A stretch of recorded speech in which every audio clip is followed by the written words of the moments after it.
ಐತಿಹಾಸಿಕ ಕೂಡಲ ಸಂಗಮ ಪೀಠದಲ್ಲಿ ಈಗ ಸಂಘರ್ಷ ಭುಗಿಲೆದ್ದಿದೆ.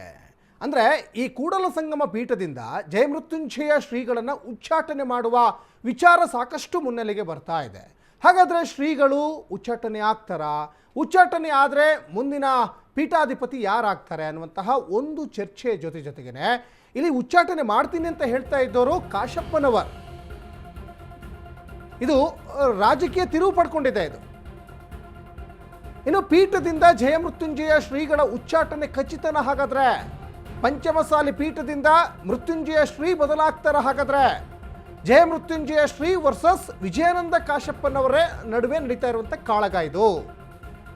ಪೀಠಕ್ಕೆ ಬೇರೆ ಶ್ರೀಗಳ ನೇಮಕ ಅಂತ ಕಾಶಪ್ಪನವರು ಘೋಷಣೆ ಮಾಡಿದ್ದಾರೆ. ಜಯಮೃತ್ಯುಂಜಯ ಶ್ರೀಗೆ ಸೆಡ್ಡು ಹೊಡೆದ್ರ? ಹಾಗಾದ್ರೆ ಕಾಶಪ್ಪನವರ್ ಒಂದು ಶ್ರೀಗಳನ್ನ ಬದಲಾವಣೆ ಮಾಡಲಿಕ್ಕೆ ಒಬ್ಬರು ಶಾಸಕನಿಂದ ಸಾಧ್ಯನಾ? ಹಾಗಾದ್ರೆ ಯಾಕಂದರೆ ಒಂದು ಮಠ ಅಂತ ಬಂದಾಗ ಅದಕ್ಕೊಂದು ಪರಂಪರೆ ಇರ್ತದೆ.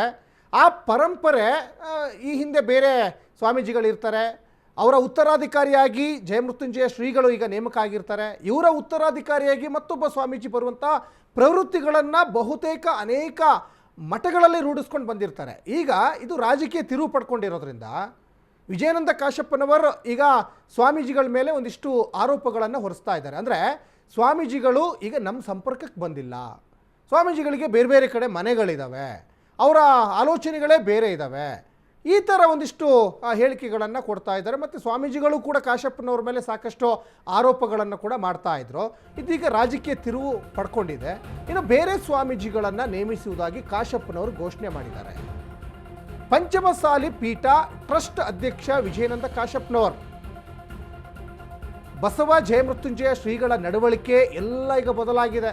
2 ವರ್ಷದಿಂದ ಶ್ರೀಗಳು ನಮ್ಮ ಸಂಪರ್ಕದಲ್ಲಿ ಇಲ್ಲವೇ ಇಲ್ಲ. ಇದು ಕಾಶಪ್ಪನವರ ಗಂಭೀರವಾದಂಥ ಹೇಳಿಕೆ. ಶ್ರೀಗಳು ಬೆಳಗಾವಿ, ಹುಬ್ಬಳ್ಳಿ, ಬೆಂಗಳೂರಿನಲ್ಲಿ ಮನೆ ಮಾಡಿದ್ದಾರೆ. ಮತ್ತೆ ಸ್ವಾಮೀಜಿಗೆ ಯಾಕೆ ಮಠ ಬೇಕು ಅಂತ ಕಾಶಪ್ಪನವರಿಗೆ ಪ್ರಶ್ನೆ ಮಾಡ್ತಾ ಇದ್ದಾರೆ. ಶ್ರೀಗಳಿಗೆ ಬೇರೆ ಸ್ವಾಮೀಜಿಗಳನ್ನು ನೇಮಿಸುವುದಾಗಿ ಕಾಶಪ್ಪನವರಿಗೆ ಘೋಷಣೆ ಮಾಡಿದ್ದಾರೆ. ಯಾಕಂದರೆ ಈ ಪಂಚಮಸಾಲಿ ಪೀಠದ ಟ್ರಸ್ಟ್ ಏನಿದೆಯಲ್ಲ, ಆ ಟ್ರಸ್ಟ್ನ ಅಧ್ಯಕ್ಷರೇ ವಿಜಯಾನಂದ ಕಾಶಪ್ಪನವರು. ಮತ್ತು ಬಸವ ಜಯಮೃತ್ಯುಂಜಯ ಶ್ರೀಗಳ ನಡವಳಿಕೆಯೂ ಈಗ ಬದಲಾಗಿದೆ. ಅವರು ಇವಾಗ ನಮ್ಮ ಸಂಪರ್ಕದಲ್ಲಿಲ್ಲ. ಅವರೀಗ ಬೆಂಗಳೂರು, ಬೆಳಗಾವಿ ಸೇರಿದಂತೆ ಬೇರೆ ಬೇರೆ ಕಡೆ ಮನೆ ಮಾಡ್ಕೊಂಡಿದ್ದಾರೆ. ಬೆಳಗಾವಿ, ಹುಬ್ಬಳ್ಳಿ, ಬೆಂಗಳೂರಿನಲ್ಲಿ ಶ್ರೀಗಳದ್ದು ಮನೆ ಇದ್ದಾವೆ. ಅವ್ರು ಬೇರೆ ಬೇರೆ ಕಡೆ ಮನೆ ಇದ್ದ ಮೇಲೆ ನಮಗೆ ಯಾಕೆ ಅವ್ರು ಬೇಕು? ಮಠದಲ್ಲಿ ಅವ್ರು ಇರಲ್ಲ ಅಂದಮೇಲೆ ಅವ್ರು ಯಾಕೆ ಮಠದ ಪೀಠಾಧಿಪತಿ ಆಗಿರಬೇಕು? ಈಗ ಕಾಶಪ್ಪನವರ ಪ್ರಶ್ನೆ ಇದಾಗಿದೆ. ಇನ್ನೊಂದು ಕಡೆ ಈ 2A ಮೀಸಲಾತಿಗೋಸ್ಕರ ಈ ಹಿಂದೆ ಸಾಕಷ್ಟು ಹೋರಾಟವನ್ನು ಮಾಡ್ತಾ ಇದ್ರು ಜಯಮೃತ್ಯುಂಜಯ ಶ್ರೀಗಳು. ಅಂದರೆ ಪಂಚಮಸಾಲಿ ಸಮುದಾಯದವರಿಗೆ 2A ಮೀಸಲಾತಿ ಕೊಡಿ ಅಂತ ಬಹು ವರ್ಷಗಳಿಂದ ಹೋರಾಟಗಳನ್ನು ಮಾಡ್ಕೊಂಡು ಬರ್ತಾಯಿದ್ರು. ಈ ಹಿಂದಿನ BJP ಸರ್ಕಾರಕ್ಕೂ ಕೂಡ ಸ್ವಾಮೀಜಿಗಳು ಒಂದಿಷ್ಟು ಅನಿರ್ದಿಷ್ಟವಾದಿ ಮುಷ್ಕರವನ್ನು ಮಾಡಿದರು. ಯಾಕಂದರೆ ಸತ್ಯಾಗ್ರಹಕ್ಕೆ ಕೂತ್ಕೊಂಡಿದ್ರು. ಮತ್ತೊಂದು ಕಡೆ ಈಗ ಕಾಂಗ್ರೆಸ್ ಸರ್ಕಾರ ಅಧಿಕಾರಕ್ಕೆ ಬಂದಿದೆ. ಕಾಂಗ್ರೆಸ್ ಸರ್ಕಾರಕ್ಕೂ ಸಾಕಷ್ಟು ಮನವಿಯನ್ನು ಮಾಡ್ಕೊಂಡಿದ್ದಾರೆ. ಒಂದು ಕಡೆ ಅಹೋರಾತ್ರಿ ಧರಣಿ ಇದು. ಈ ಹಿಂದೆನೂ ಅಹೋರಾತ್ರಿ ಧರಣಿ ಮಾಡಿದರು, ಈ ಸರ್ಕಾರದಲ್ಲೂ ಕೂಡ ಅಹೋರಾತ್ರಿ ಧರಣಿಯನ್ನು ಮಾಡಿದರು. 2A ಮೀಸಲಾತಿಗೋಸ್ಕರ ಹೋರಾಟವನ್ನು ಮಾಡಿದಂತಹ ಜಯಮೃತ್ಯುಂಜಯ ಶ್ರೀಗಳಿಗೆ ಈಗ ಮಠಕ್ಕೆ ಅವರಿಗೂ ಸಂಬಂಧನೇ ಇಲ್ಲ ಅಂತ ವಿಜಯಾನಂದ ಕಾಶಪ್ಪನವ್ರು ಹೇಳ್ತಾ ಇದ್ದಾರೆ. ಅಂದರೆ ಸಾಕಷ್ಟು ಇನ್ಸೈಡ್ ಹೋದಾಗ ಸಾಕಷ್ಟು ಏನೋ ಒಂದು ನಡೆದಿರುತ್ತೆ ಇವ್ರ ನಡುವೆ ಗಲಾಟೆಗಳು. ಇನ್ನು ಆಚಾರ ವಿಚಾರಗಳನ್ನು ಪ್ರಚಾರ ಮಾಡಿ ಅಂತ ನಾವು ಹೇಳಿದ್ವು, ಆದರೆ ನಾವು ಊರೂರು ಸಂಚಾರ ಮಾಡಿ ಅಂತ ಹೇಳಿರಲಿಲ್ಲ. ಮಠ ಮುನ್ನಡೆಸುವ ಬದಲು ಪಕ್ಷದ ವೇದಿಕೆಯಲ್ಲಿ ಕೂರ್ತಾರೆ ಯಾರು? ಶ್ರೀಗಳು. ಅಂದರೆ ಅವರು ಪ್ರಚಾರ ಪ್ರಿಯರಾಗಿಬಿಟ್ಟಿದ್ದಾರೆ. ಜಯಮೃತ್ಯುಂಜಯ ಶ್ರೀಗಳು ಒಬ್ಬರು ಪ್ರಚಾರ ಪ್ರಿಯರಾಗಿಬಿಟ್ಟಿದ್ದಾರೆ. ಆಚಾರ ವಿಚಾರಗಳ ಬಗ್ಗೆ ಪ್ರಚಾರ ಮಾಡ್ತಾ ಇಲ್ಲ. ನಮ್ಮ ಸಮಾಜದ ಮೇಲೆ ಅನೇಕ ಕಡೆಗೆ ದೌರ್ಜನ್ಯ ನಡೀತಾ ಇದೆ. ಅಲ್ಲಿ ಹೋಗಿ ಯಾರಿಗೂ ನಮ್ಮ ಶ್ರೀಗಳು ಸಾಂತ್ವನ ಹೇಳಲಿಲ್ಲ. ಬೆಳಗ್ಗೆ ಎದ್ರೆ ಸಾಕು ತಕ್ಷಣವೇ ಫೇಸ್ಬುಕ್ ಲೈವ್ ಹೋಗ್ತಾರೆ, ಫೇಸ್ಬುಕ್ಕಲ್ಲೇ ಲೈವ್ ಬರ್ತಾರೆ. ಆದರೆ ನಮ್ಮ ಸಮುದಾಯದ ಸಮಸ್ಯೆಗೆ ಸ್ಪಂದನೆ ಕೊಡ್ತಾ ಇಲ್ಲ, ಹೀಗಾಗಿ ಮಠಕ್ಕೆ ಬೇರೆ ಗುರುಗಳನ್ನು ನೇಮಕ ಮಾಡ್ತೀವಿ. ಇದು ಹುಬ್ಬಳ್ಳಿಯಲ್ಲಿ ವಿಜಯಾನಂದ ಕಾಶಪ್ಪನವರ ಹೇಳಿಕೆ. ಕಳೆದ ವಾರ ಅವ್ರ ನಡೆಗಳು ಬದಲಾವಣೆ ಆಗಿದ್ದು ಸತ್ಯ. ಒಂದು ಪಕ್ಷದ ಬ್ಯಾನರ್ ಅಡಿಯಲ್ಲಿ ಇವರು ಹೋಗಿ ಕುಂದ್ರುವಂಥದ್ದು, ಒಬ್ಬ ವ್ಯಕ್ತಿಯನ್ನು ಉಲ್ಲೇಖಿಸಿಕೊಂಡು ಮಾತಾಡುವಂಥದ್ದು, ಆ ವ್ಯಕ್ತಿಗೆ ಏನಾದರೂ ಕೂಡ ಅವ್ರನ್ನ ಎತ್ತಿ ಹಿಡಿದು ಮಾತಾಡುವಂಥದ್ದು, ಸಮಾಜ ಅವ್ರ ಹಿಂದಿದೆ ಅನ್ನೋದು, ಇದು ಎಷ್ಟು ಸರಿ? ಸಮಾಜದವ್ರಿಗೆ ಭಾಳಷ್ಟು ಜನ ಅನ್ಯಾಯ ಆಗಿದೆ. ಇದೇ ಗೋಕಾಕದಲ್ಲಿ ಮೊನ್ನೆ ತಾನೆ ಕಳೆದ ವಾರ ಒಂದು ದೊಡ್ಡ ಗಲಾಟೆ ಆಗಿದೆ, ನಮ್ಮವ್ರ ಮೇಲೆ ಹಲ್ಲೆ ಆಗಿದೆ. ಅಲ್ಲಿ ನಮ್ಮ ಪೂಜ್ಯರು ಹೋಗಬೇಕಾಗಿತ್ತು, ಅವ್ರಿಗೆ ಸಾಂತ್ವನ ಹೇಳಬೇಕಾಗಿತ್ತು. ಅನೇಕ ಕಡೆ ನಡೆದಿದೆ.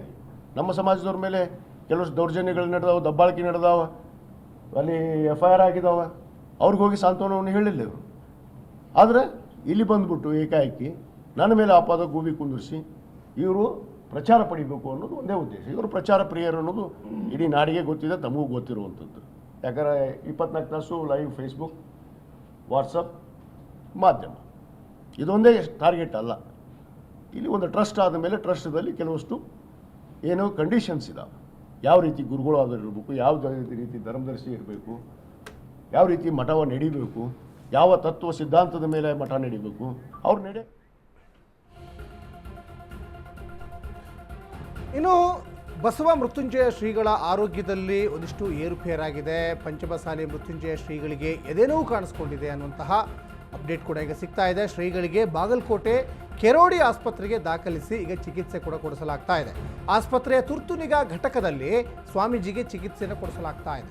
ಕಾರಣ ಅವರಿಗೆ ಎದೆನೋವು ಬಂದಿದೆ, ಆರೋಗ್ಯದಲ್ಲಿ ಏರುಪೇರಾಗಿದೆ ಶ್ರೀಗಳಿಗೆ.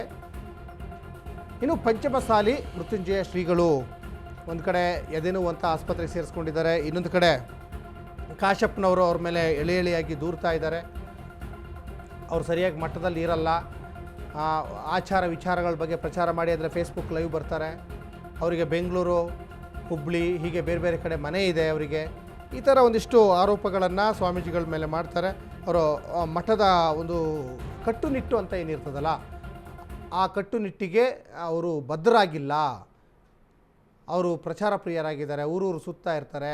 ನಮ್ಮ ಸಮುದಾಯದಲ್ಲಿ ಅನೇಕ ಜನರಿಗೆ ಸಮಸ್ಯೆ ಆಗ್ತಾ ಇದೆ, ಅನೇಕ ಜನ ಸತ್ತಿದ್ದಾರೆ, ಅವರಿಗೆ ಸಾಂತ್ವನ ಹೇಳ್ತಾ ಇಲ್ಲ. ಈ ಥರ ಒಂದಿಷ್ಟು ಹೇಳಿಕೆಗಳನ್ನು ಕೂಡ ಈಗ ಕಾಶಪ್ಪನವರು ಈಗ ಕೊಡ್ತಾ ಇದ್ದಾರೆ. ಅಂದರೆ ಒಂದಿಷ್ಟು ರಾಜಕೀಯ ಕೆಸರೆರ ಚಾಟ ನಡೀತಾ ಇದೆ. ಮಠ ಮತ್ತು ರಾಜಕೀಯ ನಡುವೆ ಒಂದಿಷ್ಟು ಕೆಸರೆರ ಚಾಟಗಳು ನಡೀತಾ ಇದ್ದಾವೆ, ಒಂದಿಷ್ಟು ಗೊಂದಲಗಳಿದ್ದಾವೆ.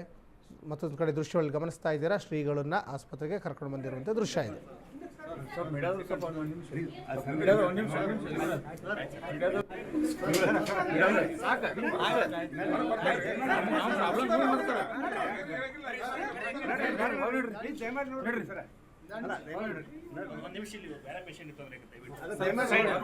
ಇನ್ನೊಬ್ಬ ತೊಂದರೆ ಮಾಡ್ಬೇಡಿ, ಅವ್ರು ಬರ್ತಾರೆ ಈ ಕಡೆ.